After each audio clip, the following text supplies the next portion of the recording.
अरे ओ ऊपर वाले इंसान, हाँ तुम ही। नीचे क्या देख रहे हो? मैं हूँ यहाँ ठॉट FishTinger। और भरोसा रखो, तुम सोच रहे होगे मछली बोल रही है।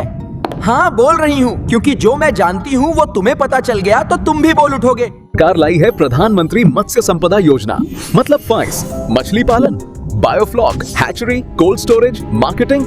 लेकिन सुनो, ये मौका मछली की तरह है, फिसल गया तो फिर हाथ नहीं आएगा।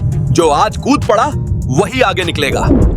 मैंने इशारा कर दिया है, अब बहाना मत बनाना।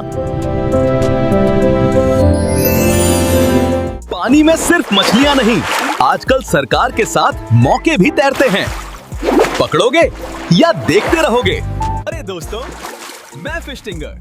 अगर आप PMMSY का फायदा उठाना चाहते हो तो MK बायोफ्लॉक एक्वाकल्चर के साथ आओ।